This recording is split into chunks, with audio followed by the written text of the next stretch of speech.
Il prend la bouche du chien et souffle. Tous les propriétaires de chiens doivent savoir ça. De nombreux propriétaires de chiens sont confrontés à des situations assez chaotiques lorsque ces derniers se trouvent soudainement en situation de détresse. En effet, un grand nombre d'entre vous ne sait pas forcément comment réagir lorsque votre plus fidèle compagnon se met à avoir des troubles de la respiration ou se trouve en situation d'urgence médicale.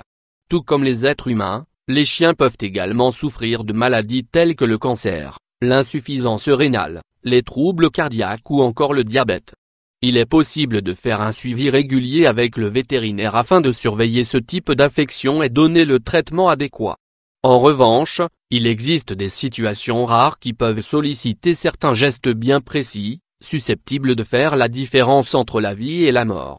C'est notamment le cas lorsque le chien cesse brusquement de respirer.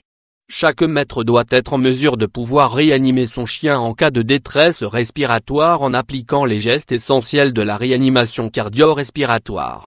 La RCR est une technique vitale pour sauver la vie d'un chien et est tout aussi importante que le numéro de votre vétérinaire et le numéro des urgences vétérinaires les plus proches. Dans cet article, nous vous montrons comment appliquer les premiers gestes de la RCR et ceux de la méthode d'Emily. Gestes de premier secours pour libérer les voies aériennes obstruées par un corps étranger, en cas de nécessité. Comment intervenir en cas de détresse respiratoire? Si vous remarquez que votre chien a du mal à respirer et qu'il n'a plus de pouls, vous devez avoir les bons réflexes. Commencez par appeler immédiatement votre vétérinaire ou les urgences pour les prévenir de la situation, et en attendant leur arrivée, effectuez les gestes de réanimation sans plus attendre. Si vous êtes accompagné, il est préférable qu'une personne exécute les gestes de la RCR tandis que l'autre personne s'occupe du chien en restant près de lui pour le rassurer. Avant toute chose, il faut d'abord s'assurer que le chien ne respire plus ou n'a plus de pouls car dans le cas contraire la réanimation est inutile. Pour ce faire, observez attentivement son poitrail pour savoir s'il bouge ou s'il est immobile et approchez votre main ou un mouchoir en papier de son museau pour savoir si de l'air passe. Si c'est le cas, vous sentirez de la chaleur sur votre main ou serez en mesure de voir le mouchoir bouger.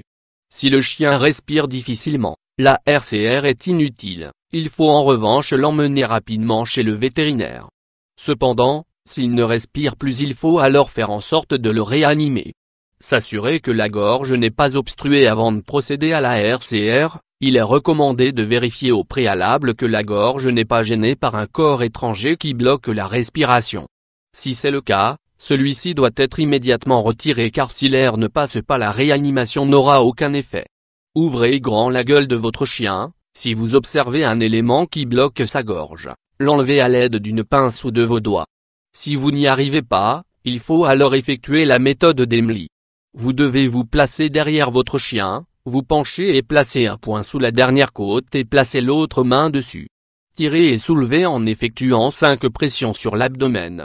Vérifiez la gorge dans votre chien, si les voies respiratoires ne sont toujours pas dégagées, répétez l'opération une seconde fois. Néanmoins, si la gorge n'est plus obstruée mais que le chien ne respire toujours pas il faut vérifier son pouls, si celui-ci est arrêté il faut alors commencer la RCR. Comment effectuer la réanimation cardio-respiratoire? Allonger le chien sur le côté et se placer derrière son dos, mettre les 2 paumes sur la partie large des côtes. Pour un petit chien, le pouce et les doigts suffisent.